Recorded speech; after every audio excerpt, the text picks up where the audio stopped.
마음에 드는 미용실을 찾는 것은 쉬운 일이 아닙니다. 그리고 머리를 잘못 자르면 그렇게 속이 상할 수가 없습니다. 이게 머리 자르는 게 얼마나 중요한지 제가 외국 생활을 좀 했잖아요. 사람들이 모이면 꼭 하게 되는 이야기 중에 하나가 바로 머리 자르는 거예요. 특히 남자들. 여자들은 기를 수가 있어요. 외국에 나가면 그냥 길렀다가 1년이나 2년에 한 번씩 한국 갔다 오면 그때 자르면 되는데, 근데 남자들은 머리를 계속 기를 수가 없는 거예요. 늦어도 두세 달에 한 번씩은 잘라야 되는데 빨리 자르면 3주에 한 번씩도 자르죠. 제가 싱가포르에도 있어봤고 벨기에도 있어봤고 미국에도 있어봤는데 남자들이 모이면 꼭 하게 되는 이야기 중 하나가 바로 머리 어디서 잘랐느냐입니다. 그래도 결혼한 사람들은 좀 나아요. 아내가 잘라줄 수가 있거든요. 그리고 한국 사람들만큼 머리를 잘 자르는 나라가 없습니다. 제가 싱가포르에 있을 때는요, 한국이 얼마나 머리를 잘 자르냐면 미용실 체인점이 K컷이라는 게 있었어요. 뭐냐면 우리는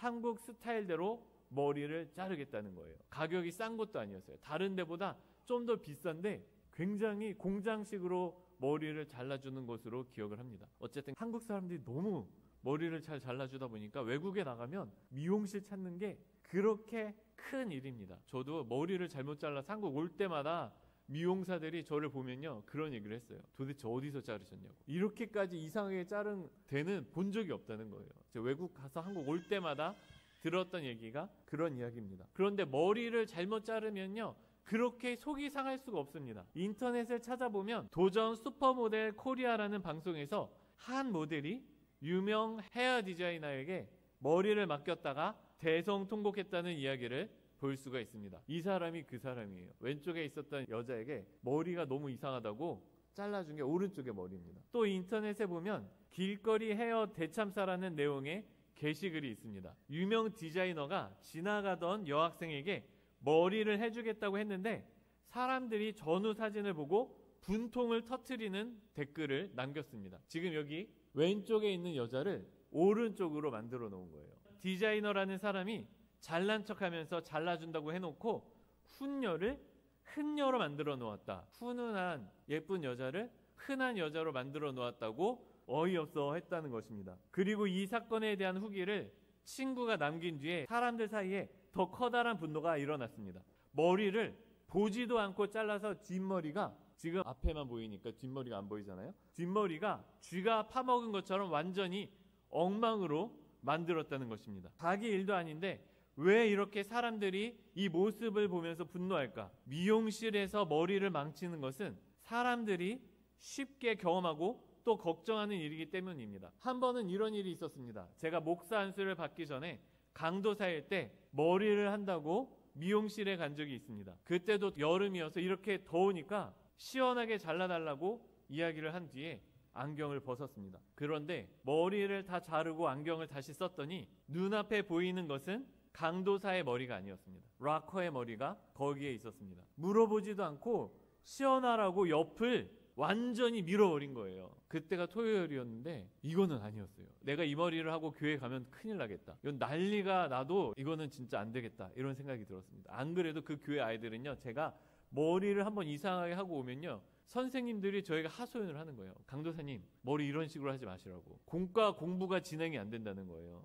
제가 그때 그 머리를 했던 이유가 있었어요. 권사님들이 저희 한 번씩 오셔가지고 머리를 짧게 좀 잘라달라는 거예요. 지금 이 정도 수준의 머리를 하고 갔었는데 머리가 너무 길다는 거예요. 권사님들 얼마나 이마 드러내는 걸 좋아합니까? 근데 그 머리를 하고 갔다가 초등부였는데 초등부에서 난리가 났습니다. 누구냐고. 선생님들이 데모하겠다고, 교회에서. 권사님들이 생각이 없다고, 머리를 그딴 식으로 자르게 만드냐고, 사역자를 누구냐고 자기가 가서 따지겠다는 거예요. 제가 그때처럼 선생님들이 분노하는 모습을 본 적이 없어요. 이만큼 머리가 중요한데 제가 락커의 머리를 하고 있으니까 아, 이거 큰일 났다, 이 머리하고 교회 가면 진짜 난리 나겠다 이러고 다른 미용실 얼른 찾아가가지고 머리를 수술하기로 한 거예요. 근데 새로운 미용실에 가서 이야기를 했더니 그 미용사 말이 이미 잘린 머리는 붙일 수도 없고 아무 방법이 없다고 이야기를 해가지고 절망감과 무력감을 느껴야 했던 기억이 납니다. 그런데 오늘 본문을 보면 그발 강가에 에스겔이 있었는데 마치 잘려진 머리카락처럼 이스라엘 백성이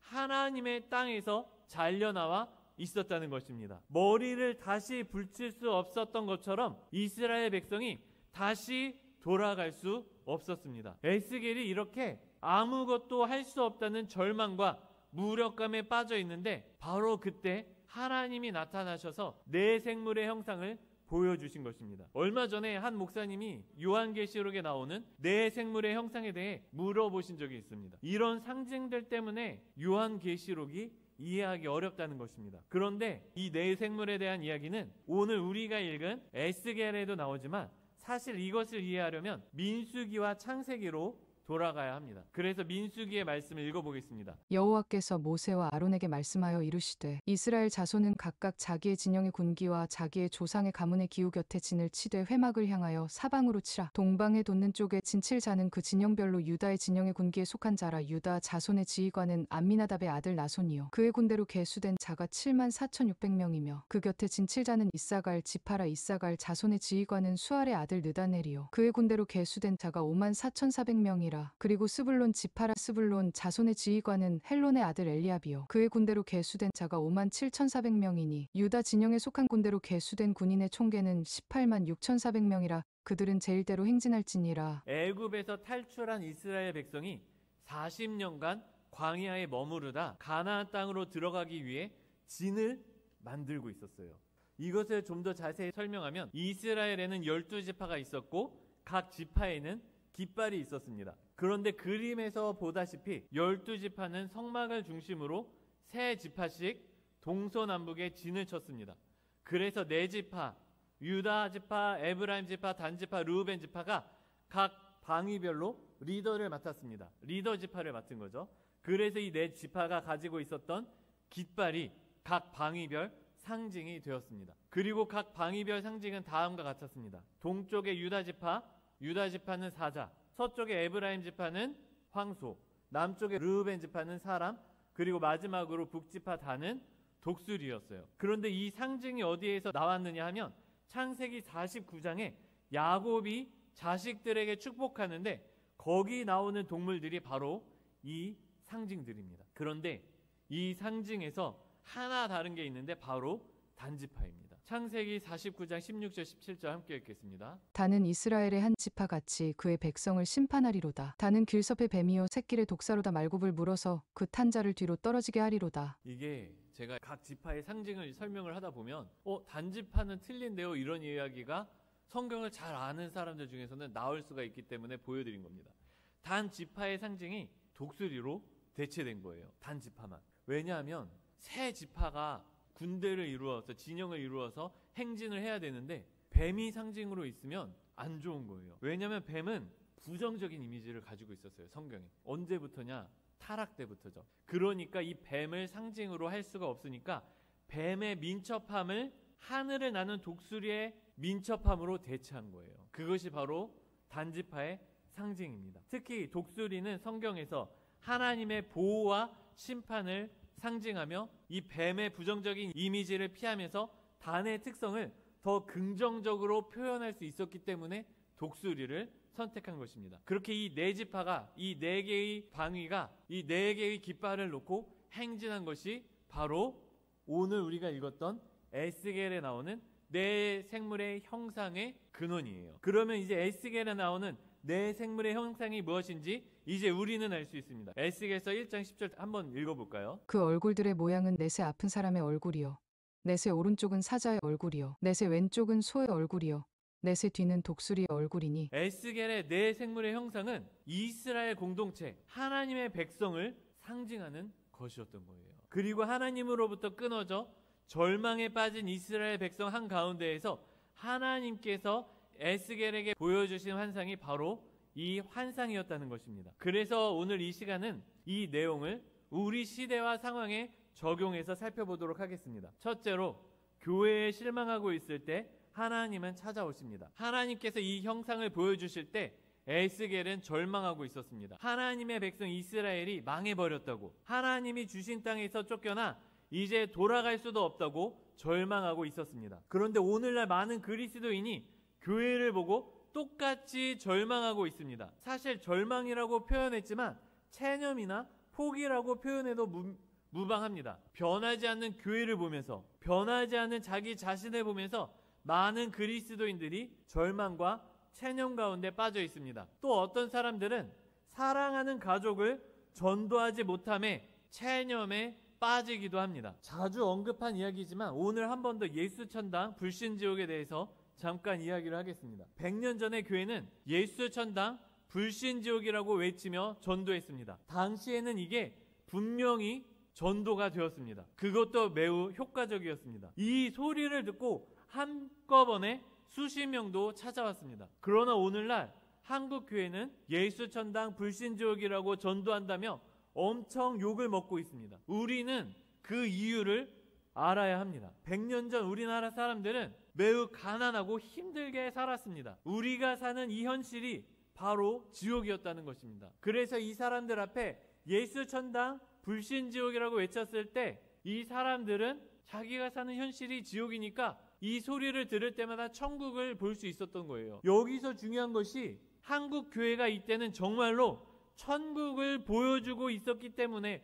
가능했다는 것입니다. 그런데 오늘날 한국 교회는 천국을 보여주지 못하고 있습니다. 반대로 오늘날 한국 교회는 천국이 아니라 지옥을 보여주고 있습니다. 한국 교회가 교회 내에서 서로 싸우고 있는 거예요. 청년들이 교회를 떠나면서 하는 이야기도 그것입니다. 자기가 직장을 가지고 직장에서 일을 하는 게 싫은데 교회는 그것보다 더 싫다는 거예요. 그래서 차라리 직장에 가지 교회는 안 가겠다는 거예요. 오늘날 한국 교회는 천국을 보여주는 게 아니라 지옥을 보여주고 있다는 것입니다. 이러한 현실을 볼 때 한국 교회는 더 이상 세상을 변화시키는 힘이 없는 것 같습니다. 뉴스에 보도되는 한국 교회의 이야기를 들으면 하나님 나라의 모습이 교회 안에 더 이상 보이지 않는 것 같습니다. 그런데 이스라엘의 상황에 절망에 빠져 있을 때 그발 강가에선 에스겔에게 하나님께서 환상을 보여주십니다. 우리도 마찬가지입니다. 한국 교회 안에 소망이 안 보일 때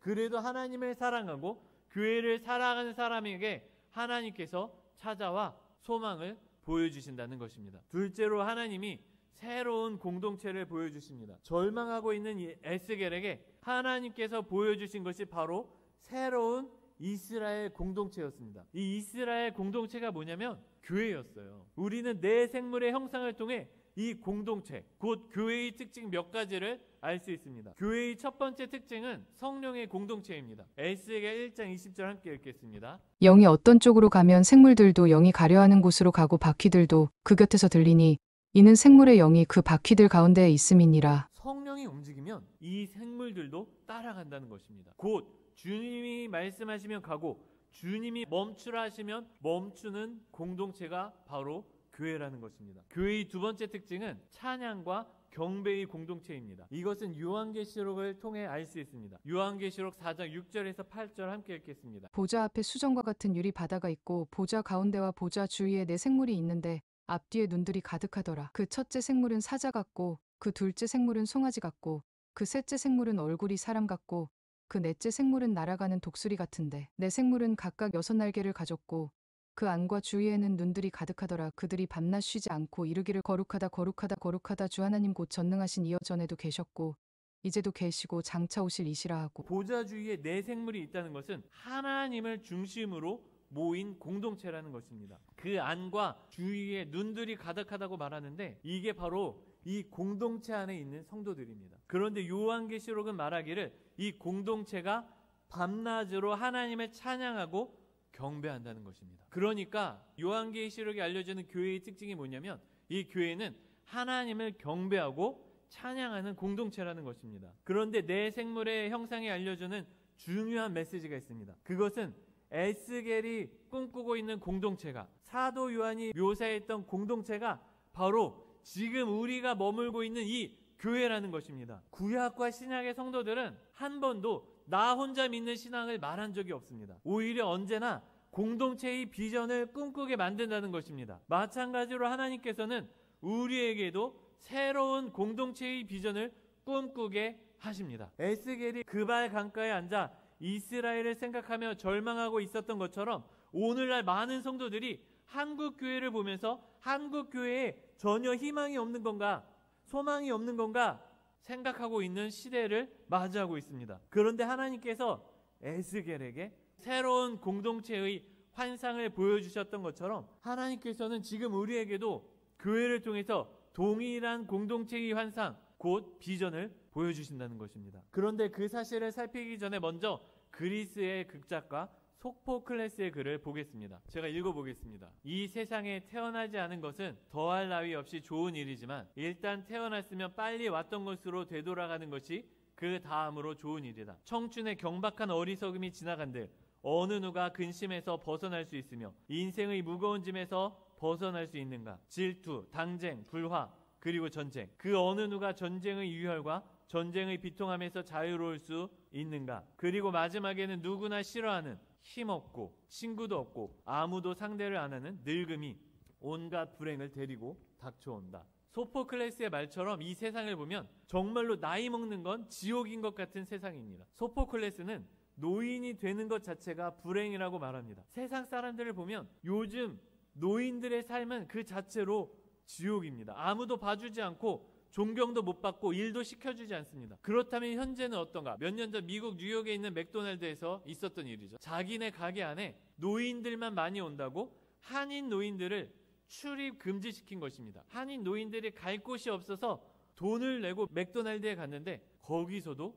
쫓아낸 것입니다. 그런데 이것은 비단 미국에서만 일어나는 일이 아닙니다. 인터넷을 찾아보면요, 우리나라에서도 노인들이 갈 곳이 없다는 글들이 쏟아지고 있습니다. 재작년 여성경제신문에서 인용한 보건복지부 조사 결과에 따르면 노인복지관을 이용하는 노인이 9.5%라는 것입니다. 우리나라 복지가 고령 환자에 쏠려 있어서 건강한 노인이 여가 생활을 보낼 곳이 없다는 것입니다. 갈 곳이 없다는 거예요. 노인 정도 젊은 노인들, 50대, 60대 되는 노인들은 갈 수가 없대요. 왜? 너무 나이 많으신 분들이 있으니까 여기는 내가 있을 곳이 아닌가 보다. 우리 교회 성도님들도 그런 이야기를 하신 적이 있죠. 갈 곳이 없다는 겁니다. 또 한 예가 바로 키오스크입니다. 한국보건사회연구원 보건복지포럼 2024년 11월호에 따르면 전체 노인 중 키오스크 활용 주문 및 접수가 가능하다고 응답한 비율은 17.9%로 전반적으로 취약한 상황입니다. 특히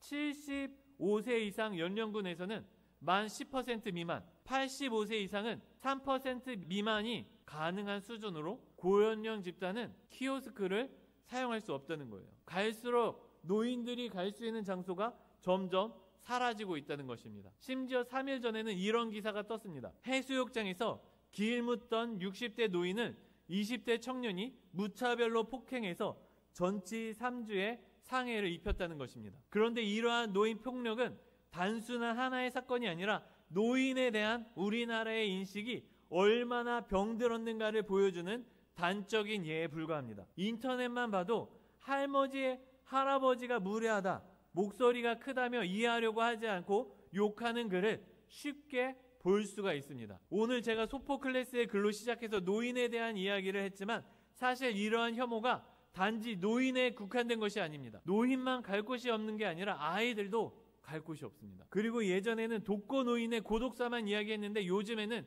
청년 고독사도 늘어났습니다. 복지부 조사에 따르면 현재 30대 이하 청년 고독사의 사망률은 10%에 육박한다고 합니다. 이렇게 우리나라의 소외가 만연합니다. 복지부에 따르면 100명 죽으면 그 중에 한 명이 고독사라고 합니다. 매년 3,500명 가까이 고독사로 죽고 있다는 것입니다. 예전에는요, 과학기술이 발전하면 각 세대가 서로 통합되고 서로를 이해할 수 있을 것 같았습니다. 그런데 지금은 오히려 더 각 세대가 서로를 만나고 대화하기 어려워지고 있습니다. 심지어 세대 간 갈등이 더욱 심화를 일으키고 서로 욕하기 바쁩니다. 유튜버가 발달하면서 세대 간에 자기네 세대만 맞다고 이야기를 하고요. 과학기술이 발달하면서 노인들은 키오스크를 사용할 수 없는 환경으로 바뀌어가고 있다는 거예요. 이렇게 세상에 소외가 가득하고 서로를 비난하는 가운데 한국 교회를 보면 한국 교회가 이 사회에 아직도 소망을 보여주고 있다는 것입니다. 세상 노인들은 갈 곳이 없는데 교회 권사님들을 보면 교회 간다고 바빠서 어디 놀러 갈 시간이 없는 거예요. 세상에는 어린아이부터 노인까지 서로 만날 수 있는 장소를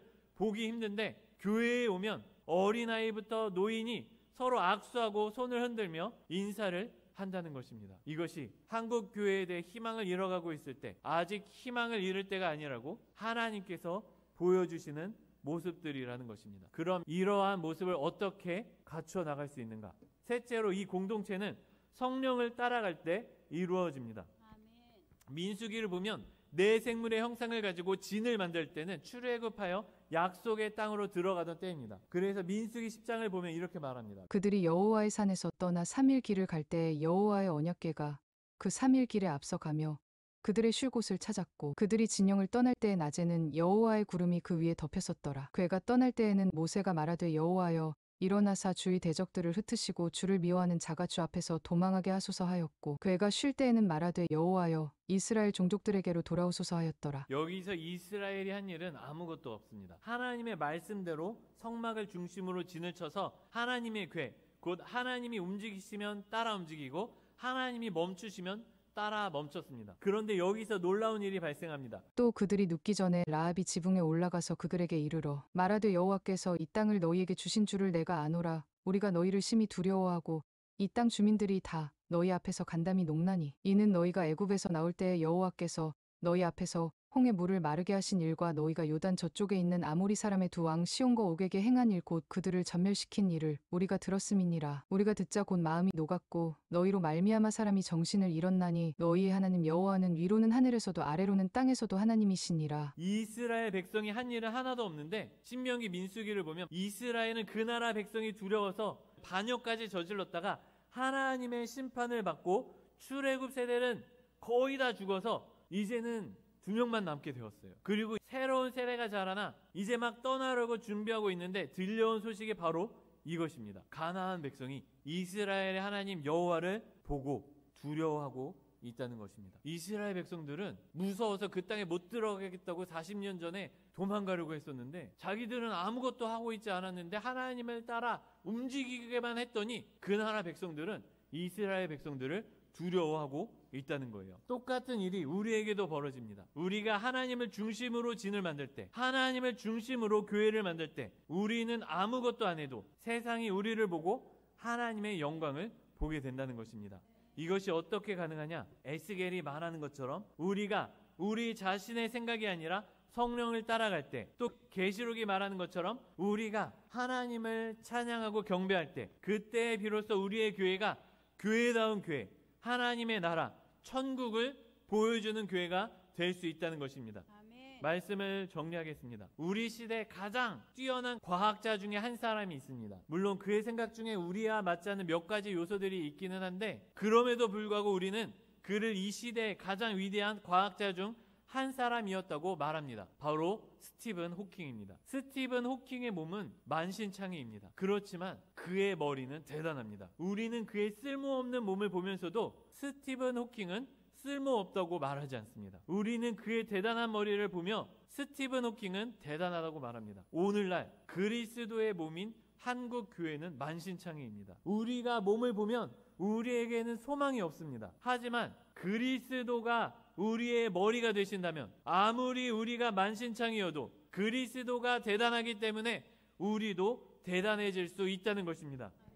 하지만 그리스도가 우리의 머리가 되시지 않으면 우리는 만신창이 그대로 남아있게 된다는 거예요. 여기서 중요한 문제가 한 가지 있습니다. 우리는 그리스도를 우리의 주인이시오 우리의 머리로 인정할 것이냐, 아니면 지금까지 그래왔듯이 내 마음대로 내가 나 자신의 주인으로 남을 것이냐입니다. 여기 계신 성도님들은 그리스도를 구주로 삼고 그리스도 안에 사시기를 소망합니다. 아멘. 갈라디아서 2장 20절을 읽고 기도로 마치겠습니다. 내가 그리스도와 함께 십자가에 못 박혔나니 그런즉 이제는 내가 사는 것이 아니요 오직 내 안에 그리스도께서 사시는 것이라.